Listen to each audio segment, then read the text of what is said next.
I'm a parapsychology journalist. I'm an associate member of the Parapsychological Association, and my specialty is organized skepticism. I have a book on this. It's called Psi Wars, TED, Wikipedia, and the Battle for the Internet. This regards a large controversy with TED Talks that occurred in 2014. And in the book, I not only go through that controversy there, but I provide the background material for the organized skepticism that played a very large role in everything that happened there.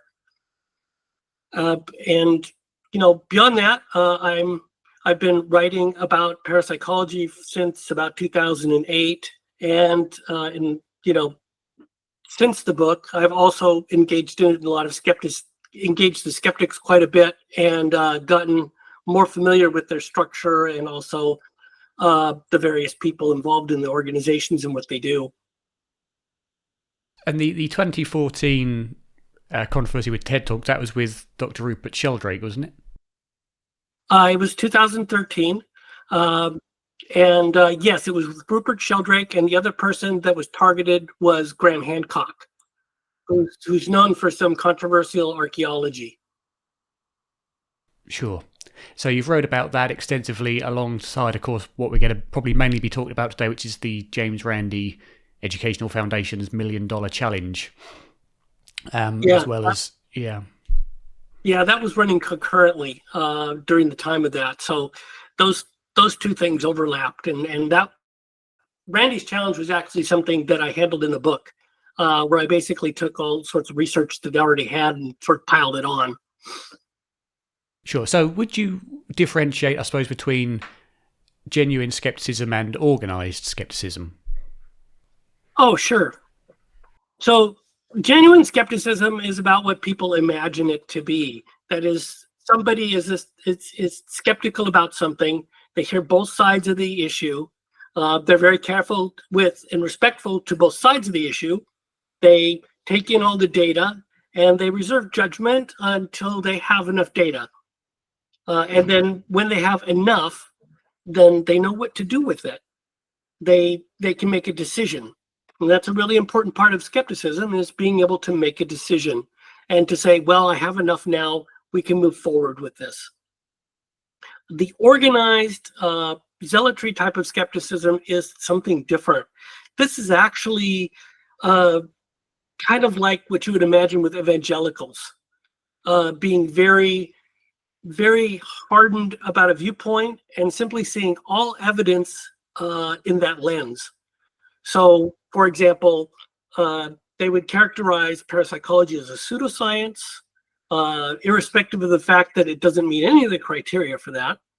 They would belittle researchers and not respect anything that they say. And in general, take the viewpoint that skeptics have 100% credibility, and everybody else who disagrees with them has 0. So this is a fanatical point of view, and this is what you find with organized skepticism, is a simple lack of respect for the other side. And what do you think is the is the motivation for that kind of thinking? Do you think it is an honest held belief that the skeptic is correct and nothing else can be right, or do you think it's more of a kind of a professional kind of image maintenance issue? There is some image maintenance involved, because when we're talking about the skeptics involved in zealotry, they are very attached to being skeptics, and they are, part of that, for example, is bullying the group that they don't agree with, attacking, bullying, name calling, that kind of thing, disrespecting them. These people, it's not, you really can't call them skeptics. I've heard people refer to them as scoffers. Mm-hmm. Mm. And I'd imagine that you kind of consider the late James Randi, to be among that group. Oh, very much so. He never had a good word to say about anybody involved in parapsychology, never examined the evidence or critiqued it in any sort of balanced way. And he gave speeches where he was basically saying that all mediums and psychics are scam artists. He used the term grief vampires, preying on gullible people and taking their money, that kind of thing. This was an ongoing theme with him. So I think we should start there, because that's one of the more frequent rebuttals that I still see a lot to videos or articles on anything parapsychological, especially mediumship and remote viewing and things like that. Well, why didn't they win the Randi challenge? Well, James Randi had this challenge and they never beat them. You would have thought they would have done, that sort of thing. I still see that an awful lot. So I think it's a very important thing to really understand as much as possible from the best people who have done the research, such as yourself. So let's begin there, because the common belief is, quite understandably from the layperson's perspective, someone would have won it. Their powers, I suppose that's not the right word, but if their abilities were genuine. That's an interesting assumption. It tends to fly in the face of science, because the problem with testing people for really anything is that you have to make sure that it's a credible test. Just saying, oh, we tested them and they failed, that really doesn't mean anything unless you can be assured that it was a good test. And part of the issue with a test, and this is something that most people don't understand, is that it's not just about controls. It's not enough to have perfect controls for a test. For example, if you take a seed and place it on a desk and look at it, you have perfect controls for your experiment to find out whether it will grow. Your controls are perfect. You can see this seed at all times sitting on the desk. And now you know whether it will grow or not, because you know that no funny business is going to happen, because you can see that seed, but it's not going to grow. Nothing is going to happen with this seed because it's not in the correct environment for it to grow. So you have perfect controls and a failed experiment. And so that's a rather extreme example, but this is part of science. You also have to create the conditions for something to succeed. And if you don't create those conditions, and if those conditions aren't good enough, you don't have a good test. If you understand that much, then you can begin to look at Randi's challenge in a different light. Because you're not just asking whether they had controls, you're asking whether they were doing enough for psychic ability to manifest to the degree to the degree that they were expecting. And in their case, you also have to ask the question, how hard is the challenge? And is it within the realm of normal abilities? If you don't ask that question, then it's very easy to make a test that nobody can pass. So for example, if we say, you know what? We know that people can jump. So here's a 20-foot wall. If you can't jump over that wall, then obviously you can't jump. So now we have a test. So now we have an example of a test that you can give to people and test whether they can jump, but the test is not. It's not feasible. It's not feasible. Yeah, people can't make that jump. So you Although go ahead. Sorry, I was just going to add. Although there are arguments that it wasn't just a case of Randi himself and the organisers of the tests arranging the test. The participant also had input as to what controls they wanted or what environments they needed. So it was more of a collaborative setup of the test between the participant and the skeptical side, if you want to call them that. Well, so first of all, when I did my investigations on the test, I found no examples of actual collaboration at the end stages where they were actually going to do the test. There was one with I think his name was Pavel Zibarov, where he had designed a very simple and elegant test for envelopes, simply deciding whether there was a colored piece of paper or a white piece of paper in the envelope, something very simple. And he had suggested 100 attempts. And then if you can make 60 of them, you pass, right? above chance, reasonably above chance. Yeah. Yeah.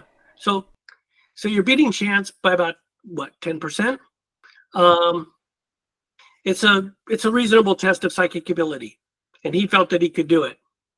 So that isn't what Randi decided. He looked at that test and said, "No, do about 5 of them, or do about 10 of them, and then if you can get 8 right, then you can move on to the next stage." So Zivarov had absolutely no say in that. He did not get to choose that. This was a take it or leave it proposition.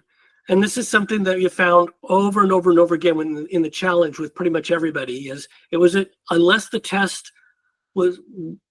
person was agreeing to something that they were sure to fail at, it was a take it or leave it proposition. And people really didn't have a good opportunity. Certainly in the Patricia Putt challenge, her opinions and suggestions for the challenge were completely disregarded in favor of a test that, in my opinion, was unwinnable. Mm-hmm. Well, we'll get to Patricia Putt, because I'm not familiar with that one. But just first of all, with the case of 8 out of 10 envelopes being the condition, for most people who are not maybe familiar with statistics and things like that, that would seem like a reasonable thing. If you're a psychic, you should be able to tell 100% straight away without any error. So 80%, 8 out of 10 shouldn't be unreasonable to assume for a genuine psychic. What do you think about that kind of argument? Well, first of all, it doesn't allow him any warm-up time. There's no getting into the flow here. This test is very fast, and it's over and done. And he's also doing this under pressure. And none of those things are really good for psychic ability. This is part of what I was talking about earlier with, you need to design a test that people can, that make people comfortable and that they can succeed at.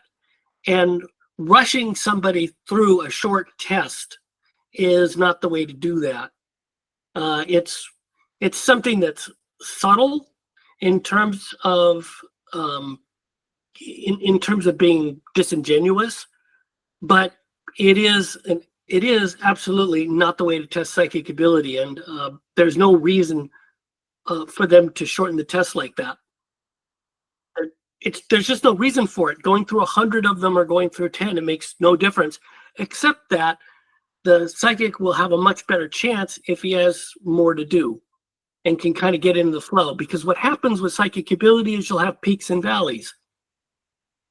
You'll be going along on a test, you'll do extremely well for a little bit, and then it'll kind of drop back down to normal. And it's a difficult thing to test for to start with. And you need to give people time and the space to perform. And that was something Randi's challenge absolutely did not do for anybody. I think because most people, when you think of psychic abilities, they think it's either kind of all or nothing. Like it's either you can do it and you can do it perfectly every time, or you can't do it at all. It's often not considered that there are, as you say, optimum environmental and mental issues in play that may restrict or change one's ability to do psychic abilities. Yeah, you can make the assumption that it's all or nothing, and that would be a misrepresentation of what psychic ability is. It's not a superpower. And trying to tease that particular ability out of people can be very difficult, and they have when researchers really tackle this seriously, they often have times where they'll have one test where people did really well, and then another one, exact same type of test, where they did nothing at all. And they might have 5 or 6 tests like that. And what happens is you go back and you lump all these tests together and you say, okay, the average of these was that they succeeded. Even though we had some where they failed and some where they succeeded, when you look at the full statistical array of them, they succeeded a bit. So part of the issue with psychic ability is what they're discovering relatively recently is there's a lot of dampening that occurs in normal day-to-day life. In other words, we're shutting it out normally. So people have to unblock that in order to access their psychic ability. They're literally trying to get past that. And in some experiments, what they found is that if the experiment is designed correctly, you'll have people performing psychic ability according to their beliefs. So you'll have people, for example, who are very skeptical, missing consistently. And you'll have people who believe in it hitting consistently. And when you put them in the same space, you get a really weird graph out of it, where you get this kind of like sideways S, where you'll have the people who can do it go up like this, and there's people who can't do it go down and back up over here. So this is complicated. And it's interesting as well. I think it was Dr. Cal Cooper who mentioned it, that it's, you know, when testing for positive psychic phenomena, as you say, those who generally believe they can perform better than chance statistically. But interestingly, the inverse is true. Those that don't believe it also get statistically significant results, but the opposite way. They get far below chance consistently. So it certainly seems that belief, maybe a non-belief in psychic phenomena, equally causes the psychic phenomena, just in the opposite direction. Yep. And there was I helped a researcher get all of his research, like 15 years of it, out into the world. And the thing that he was doing was studying what they call psi missing, which is what we're talking about here. That's it. Yeah, psi missing. And his opinion was that it's easier to get people to miss than it is to get people to hit. That the aversion to it is stronger than the ability, which is a really interesting thing there. It is, yeah, because both display some kind of psychic, or suggest some kind of psychic involvement, whether one believes it or not. Yeah, it suggests that psychic ability is on all the time, but we have a lot of filters around it.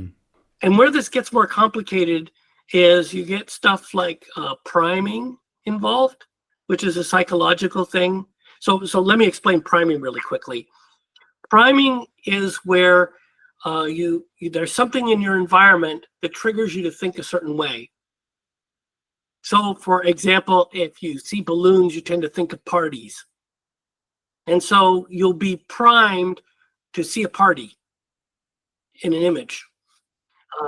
You can show people like an image of, you know, presents and a balloon, and then you show them a picture of people together, and you'll say, "Oh, this is a party," because you've just seen the picture. Okay, that kind of thing is called priming, and you can use that to prime people to have psychic experiences.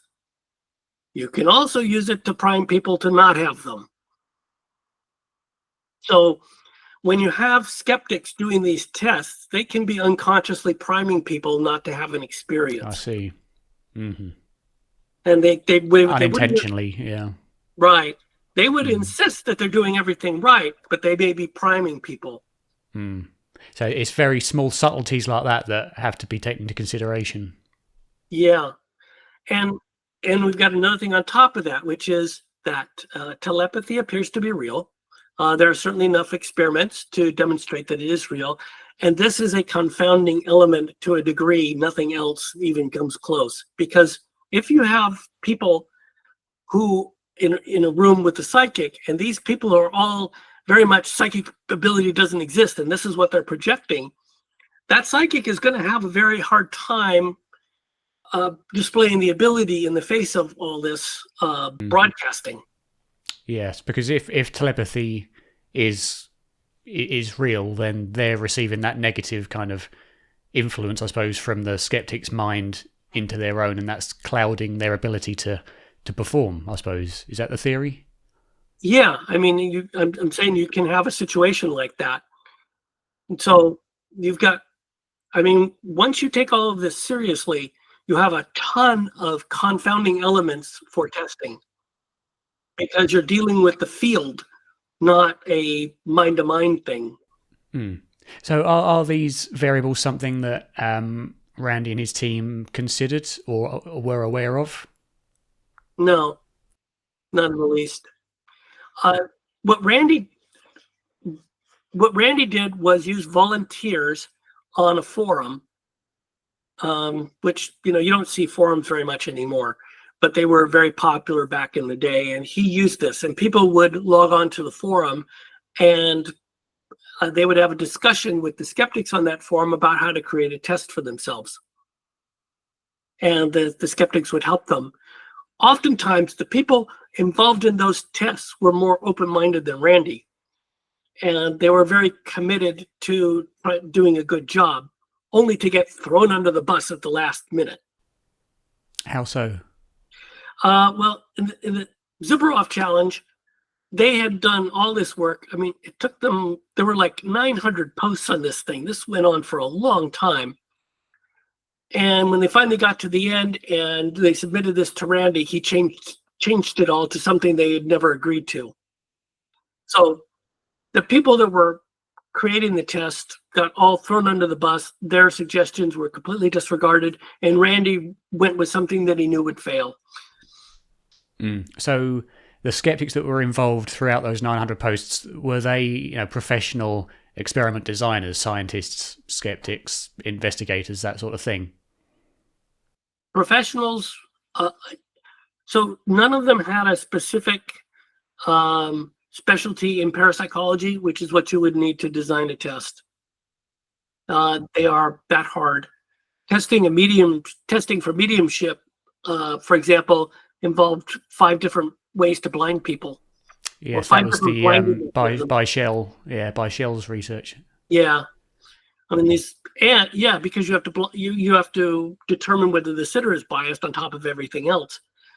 All this massive amount of confounding stuff involved in testing for psychic ability, because guess what? It's a real science.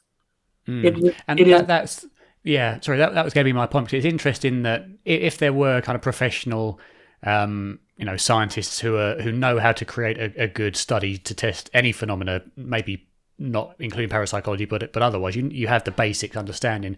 It's interesting to me that then James Randi, who's a magician and I don't think was trained in any particular experimental science, would have the last word. That seems to me to be a very peculiar final step, to have someone who's untrained in the experimental methods have the final say, I suppose. That seems very unscientific to me, but you would know more than me, but I don't know much about Randy at all. That was my opinion as well, that this was very unscientific. He didn't seem to care about science at all. The impression I got from looking at everything he was doing with the challenge was that it was a PR stunt. It was strictly public relations. It was designed to promote him and to promote his organization and to promote skepticism. It was not designed as a legitimate test. For example, in any ordinary scientific experiment, you have all sorts of written protocols and documentation that go along with them. There's a lot of prep work involved. So that it can be replicated later on. Not only so that it can be replicated, but so that somebody can come back and examine the original notes and say, look, this is what happened. Now, the notes might not be perfect, but at least they're there. And then somebody can work from that. So, want to guess how many records there are of his experiments, or all these challenges? Off the top of my head, I'm going to assume 0. Yes, that's correct. He simply kept no records at all. So this flies in the face of any science. And science is also about replication, and none of all these tests were one-offs.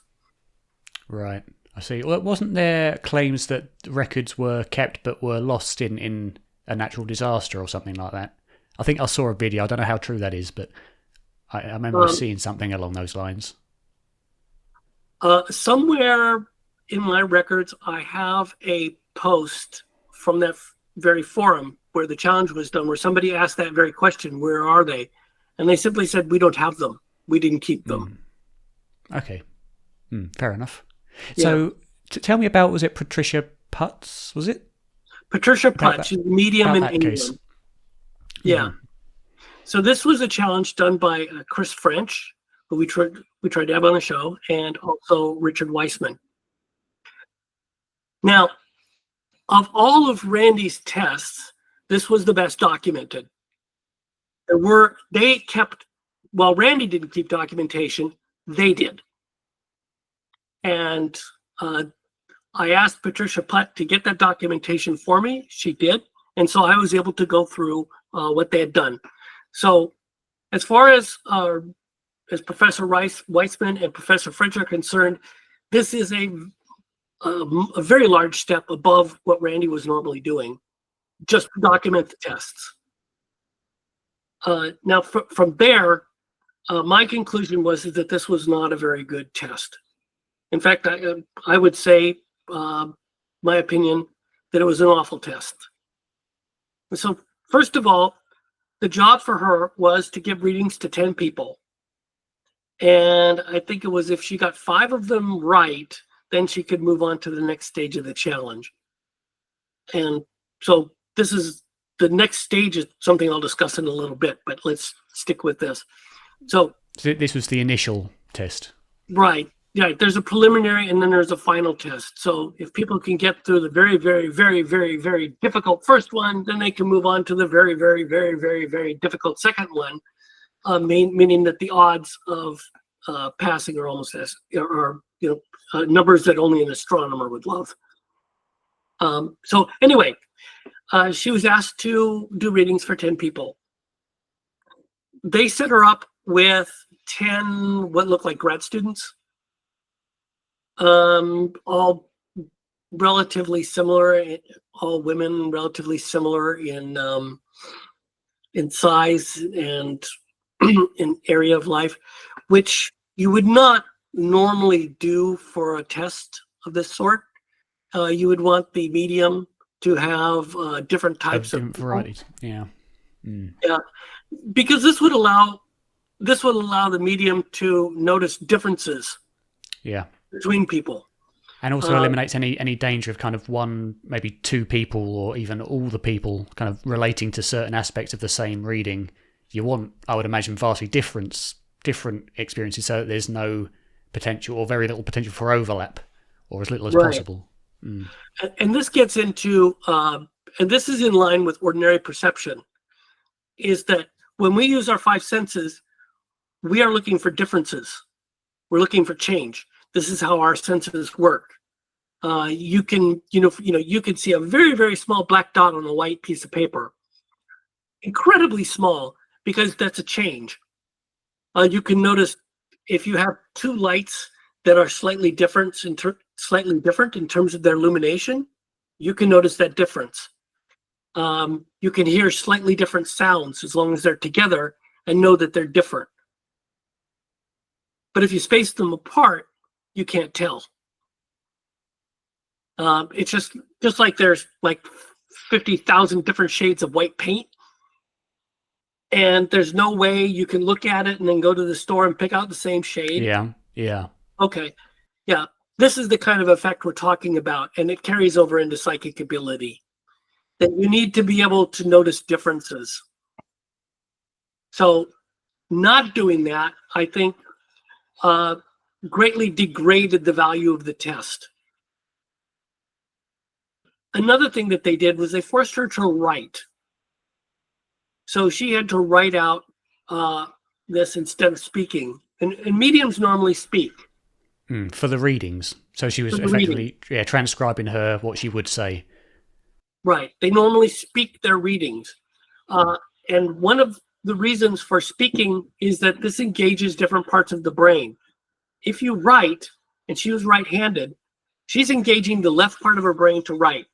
And this is absolutely not the spot that you do that if you want to engage psychic ability. You do not want to be engaging the left side of your brain. There are actually tests where they've suppressed the front medial lobe or something like that. They've suppressed the activity of that lobe, and people's psychic ability increases. So if you're forcing her to use that part of her brain to write, by having her sit down and write something out, you're potentially dulling the effect. You're dulling the effect. Yeah. So I think that was a mistake as well. And also she had, because she was writing, there was a lot to write, and you can only write so quickly. So she really couldn't make this very information rich. Indeed, it seems what could have been a better idea would be to have her read as she normally would and have someone else transcribing what she was saying after the fact or something like that, rather than in real time. Or simply take recordings.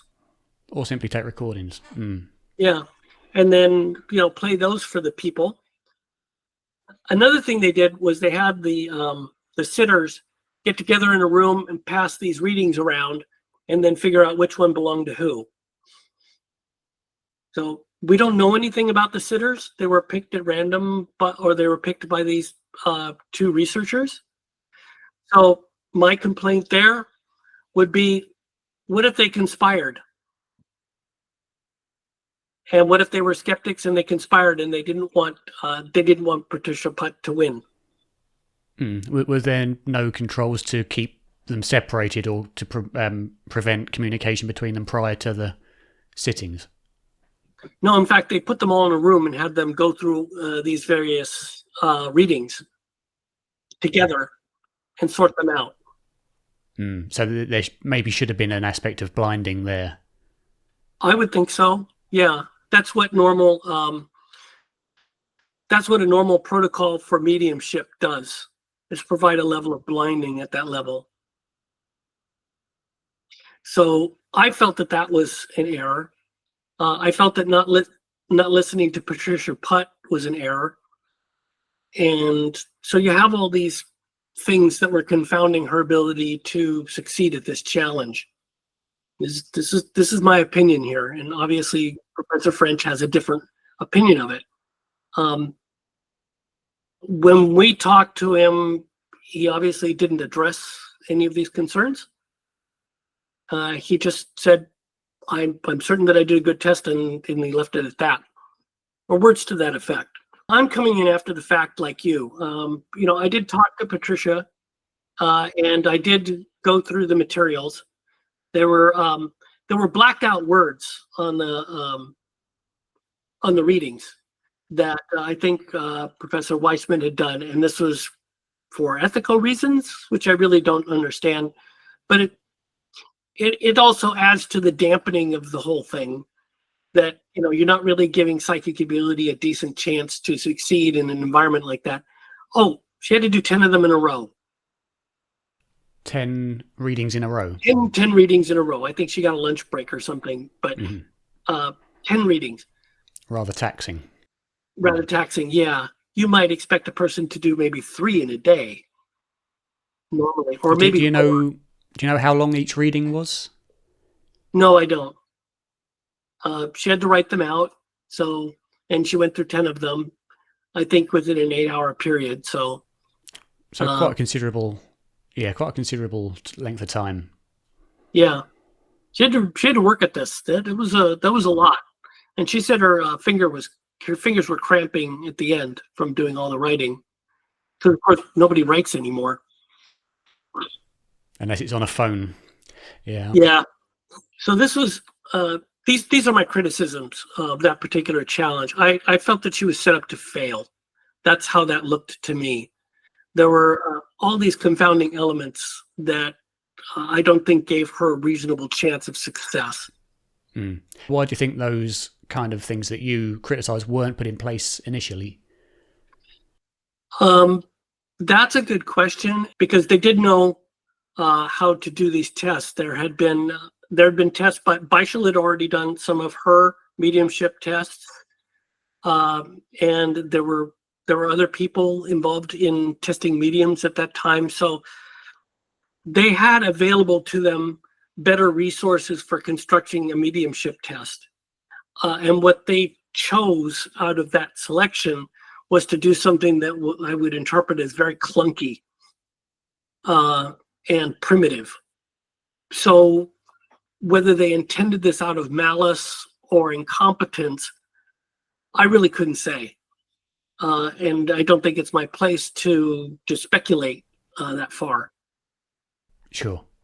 Fair enough. Well, hopefully, I know Professor French said he was going to watch, so hopefully he'll be willing to come and have a chat as well and discuss some of the points. Because I think it's important to clarify, certainly, with something as publicly regarded as the Randi Challenge specifically, as well as there are others, but the Randi Challenge was the big headlines, certainly. Well, if he's going to come and address them, he really does have to address all of the points here in detail and explain why these were acceptable for testing her. Because this really doesn't look good from my perspective. And not addressing those would look to me like he was simply disregarding criticism.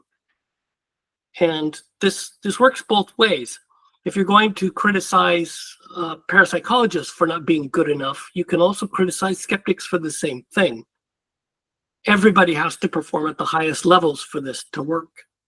So what do you think was the motivation behind the Randi Challenge as a whole? You mentioned as a publicity stunt. Do you think there was any kind of genuine interest in an honest is there, isn't there kind of experimentation into parapsychological phenomena? My take on James Randi was that this was a publicity stunt, and he had found a way to make a nice living taking money from skeptics to join his organization, which netted him about $200,000 a year at the time. There's a pretty large chunk of change there. So he, in my opinion, he was highly motivated to continue that. That if, honestly, to me, it looked like a grift on skeptics.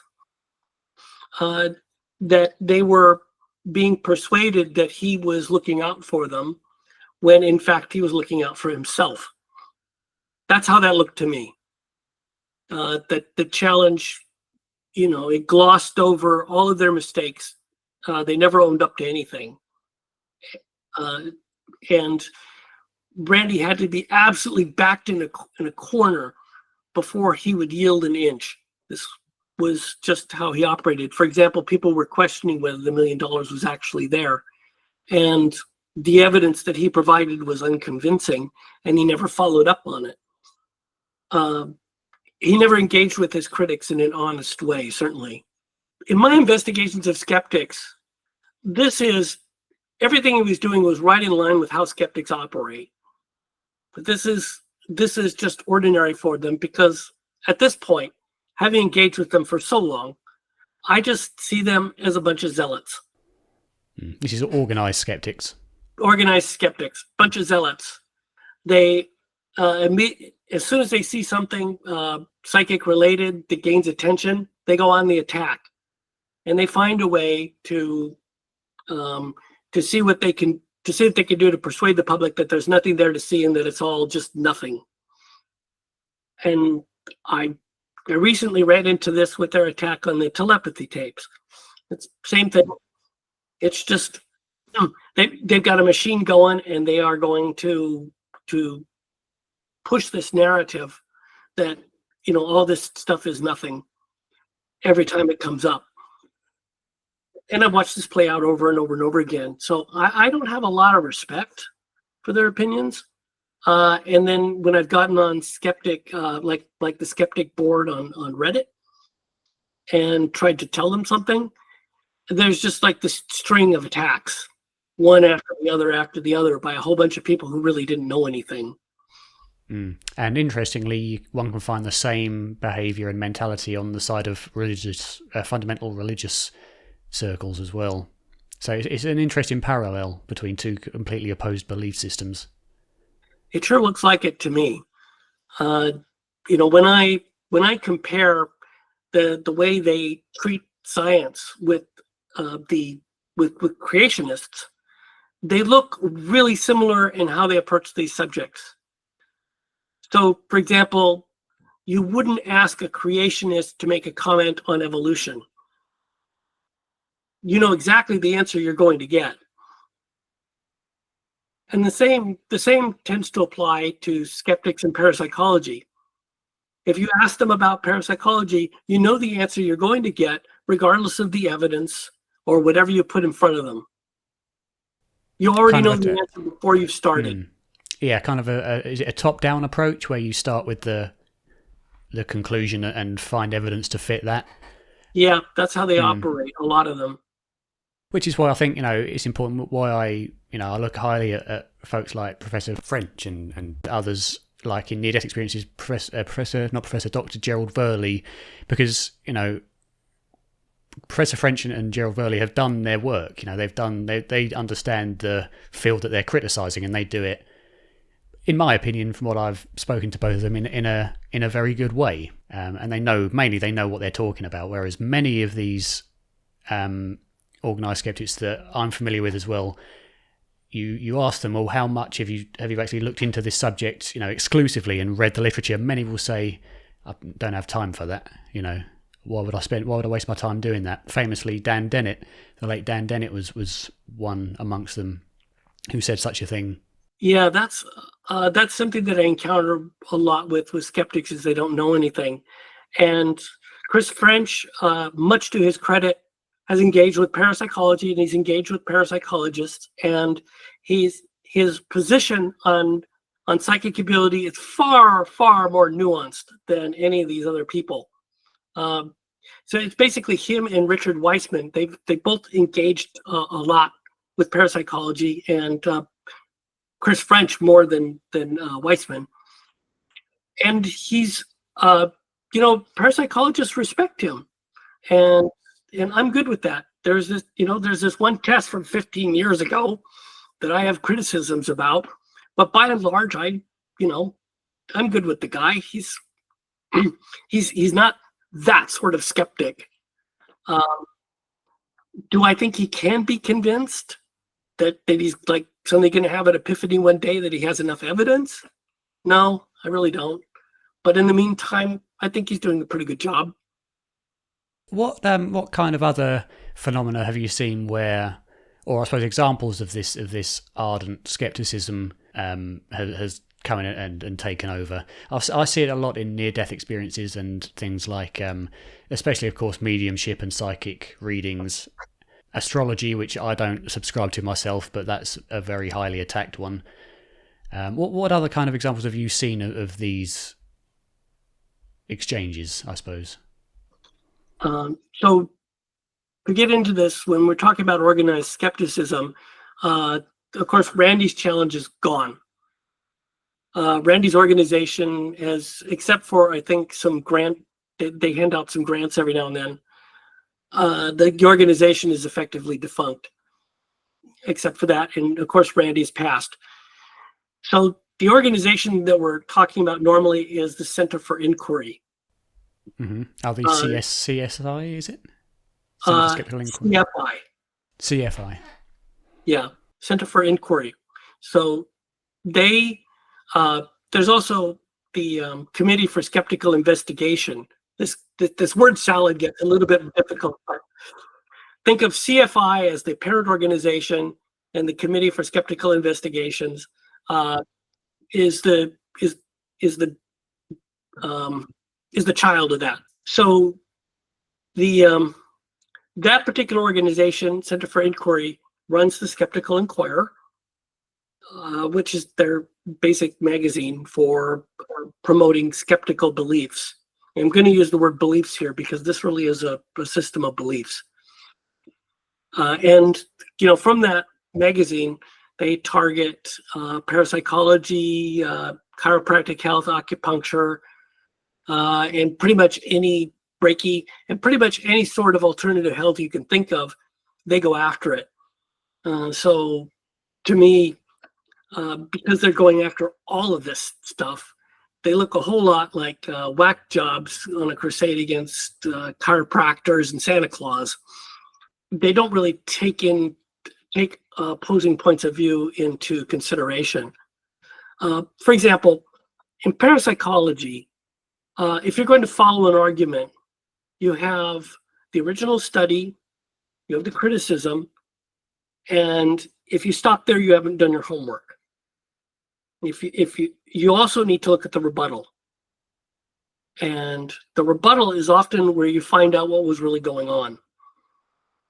Because and what you have with these organizations is they always stop at the criticism. And they never take the rebuttal into account.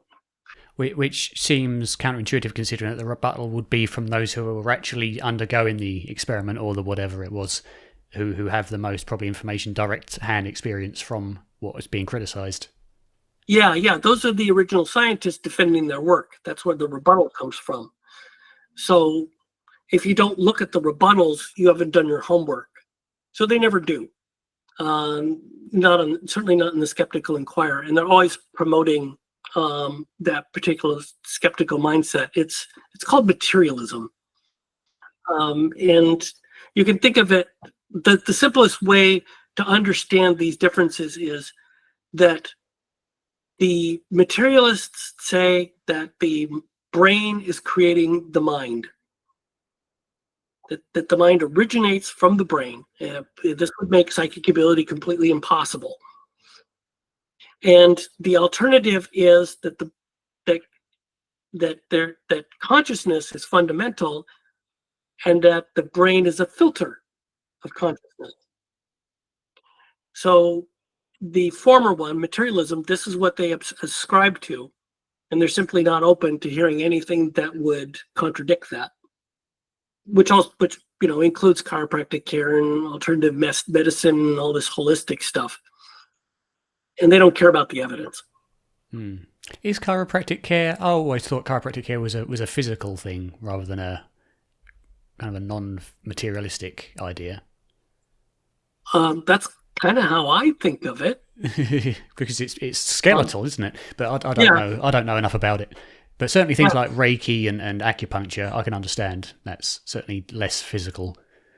Yeah, and in chiropractic care, like you said, that's a very physical thing. The thing that the skeptics seem to take exception to is that the idea that when the bones aren't in alignment, the nerves go haywire, and so you have to keep the bones in alignment for the nerves to be settled.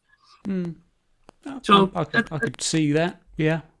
Yeah, me Fair too. enough. It's like, that kind of makes sense, but they apparently don't believe in that.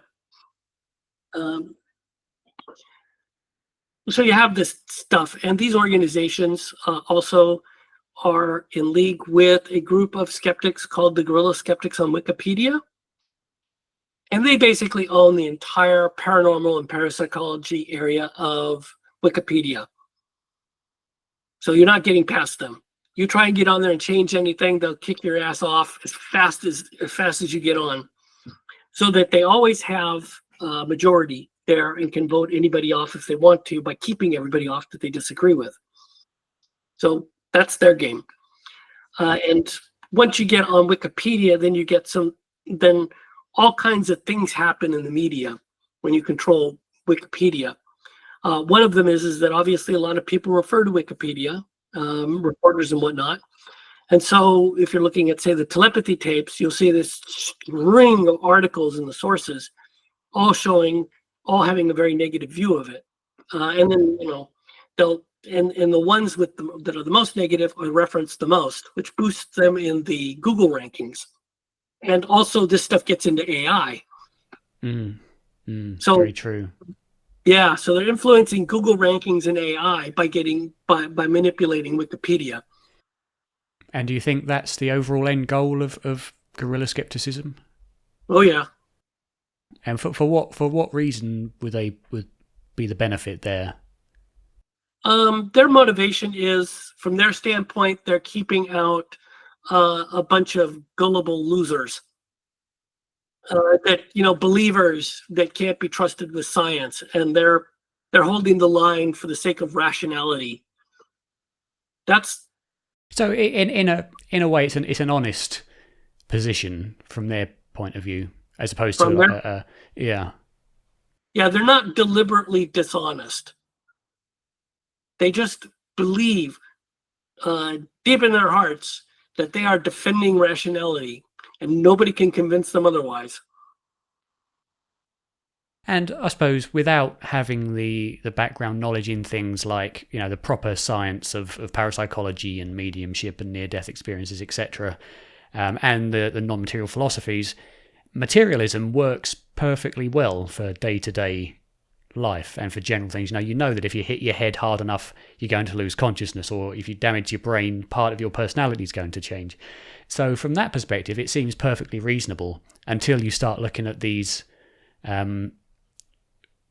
experiences of phenomenal consciousness, in which case I suppose it's easier to just assume it must be bunk than to consider the possibilities and look deeper into it.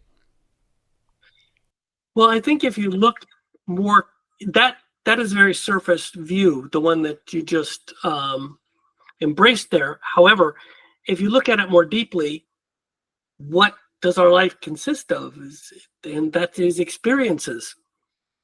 And if you ask, well, how much does an experience weigh? How fast can it go? How big is it? And, can you touch it? And the answer is no. An experience is none of those things. There's nothing physical about an experience. So even though you've engaged with the physical world, the experience of it is a completely non-physical thing. And so we have issues with memory because these things don't, they're not really grounded in a physical reality. It's all happening in our minds. So it's very easy to change. Although in terms of memory, one would argue that, well, we can destroy memories or change memories by cutting certain neuronal pathways in your brain. So we know that memories are physical, they would say. So that's a tricky one. So people have looked for memories in the brain and they haven't found them. Now, there are mechanisms within the brain specifically to form memories and to ship them off to long-term memory. So we know the process in the brain for taking a short-term memory, turning it into a long-term memory, and storing it. The problem is that there is no place in the brain where there's long-term memory. You can't find a single spot in the brain and go, oh yeah, this is where this memory is. And even if you find that memory, the person doesn't relive it. They say, oh, that's a memory. So there's a qualitative difference between experience and memory. Yeah. So there isn't a spot in the brain where you can say the memories are residing. The brain is never full of memories. And I think another important thing to mention about memories is the phenomena of terminal lucidity, which I'm sure you're familiar with. Yes. Because that, especially in brain degenerative disease, that is very counterintuitive to the belief that the brain is the harborer of memory, at least from an initial standpoint of it. Yeah, well, I mean, you have these people that their brain is, if it's operating at all, it's operating at a very, very, very low level. Certainly not enough for the experiences that people are describing. In a strictly materialist model, the size of the experience should correlate perfectly with brain activity. You should see heightened experience equals high brain activity, low experience equals low brain activity. These two things should go hand in hand in a materialist model. And that's not what we find at all. For example, when people take psychedelics, they're not heightening a part of their brain, they're turning part of their brain off. The default mode network. Yeah. So although there is an argument there that although the overall amount of brain activity decreases, it's actually that it's being more dispersed around the entire brain, so that the brain's more hyper-connected, more than just focused in the default mode network. And I don't know what implications that would have, but that's an argument I've heard.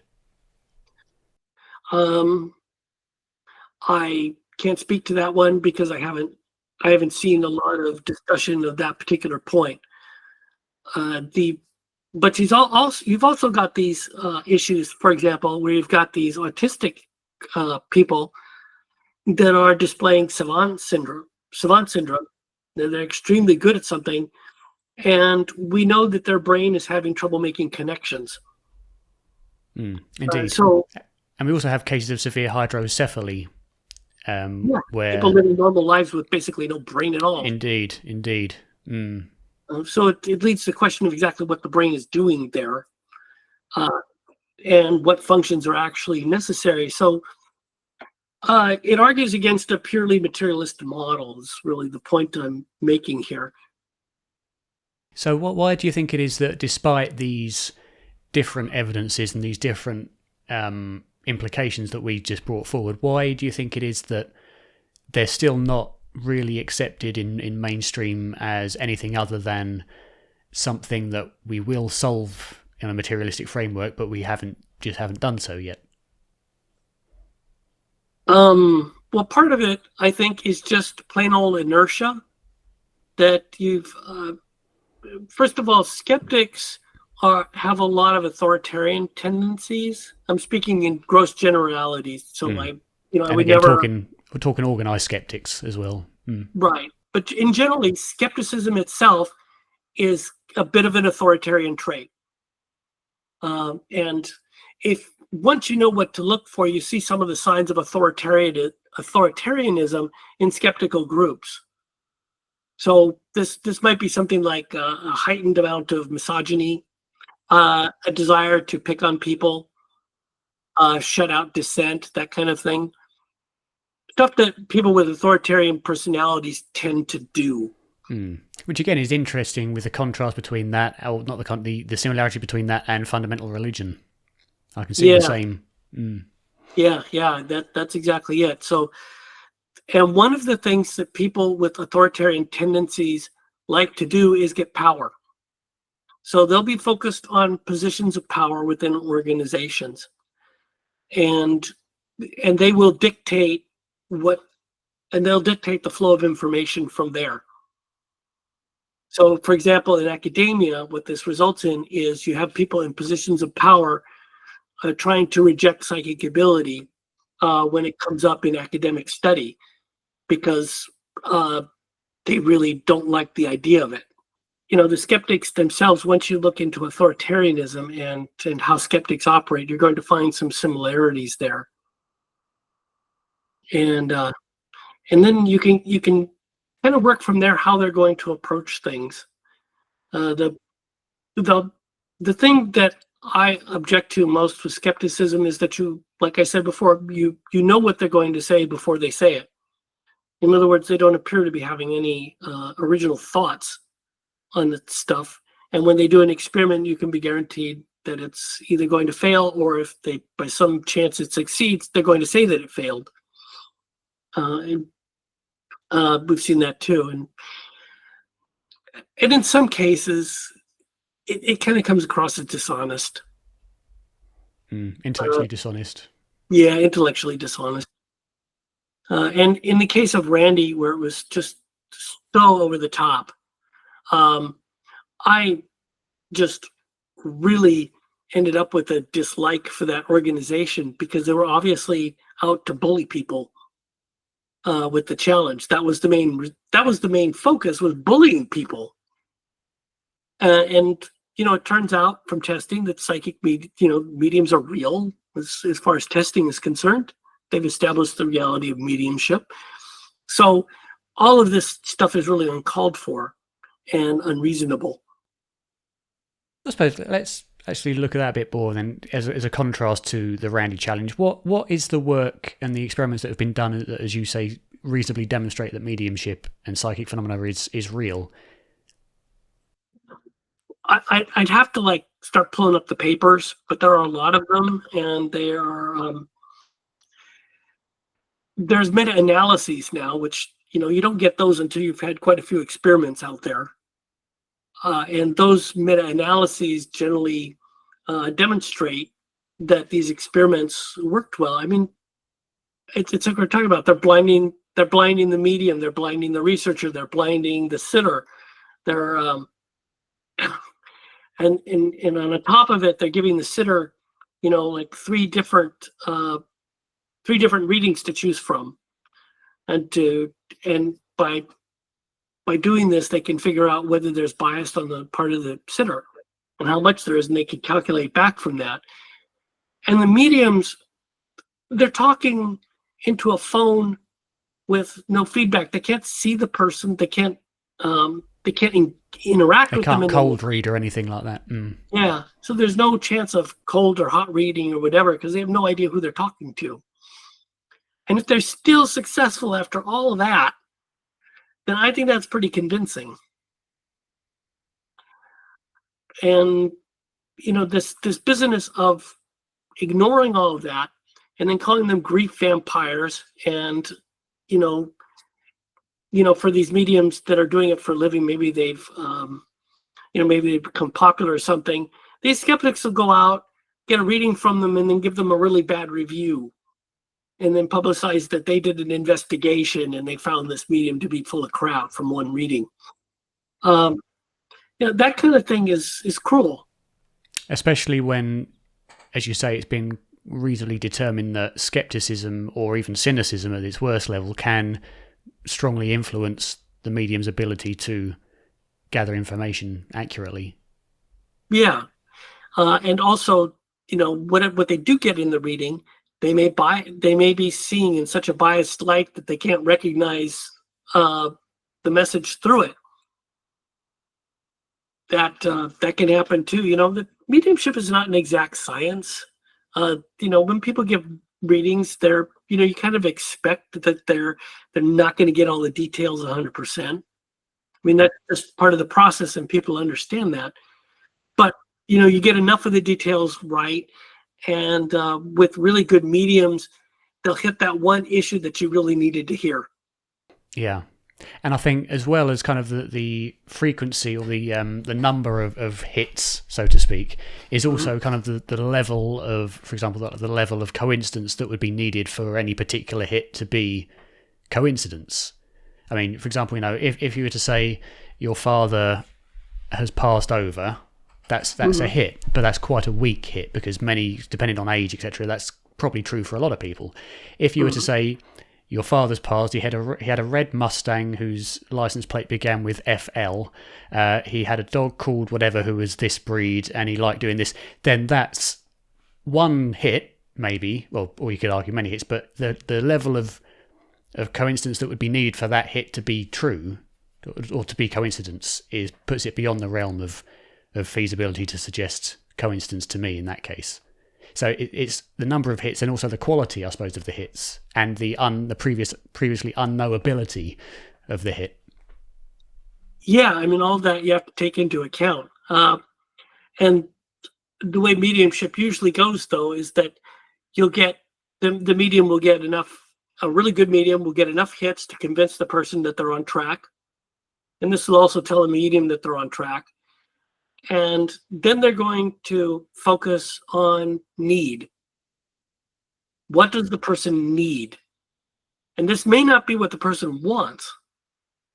It may be something that is important to them that they might not be aware of. And then that will end up being the focus. And this is dealing to a type of intelligence that isn't like on an ordinary level. The intelligence that has kind of throughout time knowledge of what's to come potentially and what's needed at that particular moment. Yeah, and in that case, the medium doesn't have control over what information comes through. Yeah, and and it may be something as simple as like, look, your mother really loved you, and that may be that one piece of information that person needs to hear more than anything else. But it doesn't really. That's not really something scientific. It's a Barnum statement, but it might also be true, and it might be the most necessary statement. And you don't know. I mean, going from one reading, you really can't get that much in terms of assessing a medium, unless it's done under really well-controlled conditions. But certainly not like going out to some place, getting a reading from a medium, and then deciding whether they're good or not.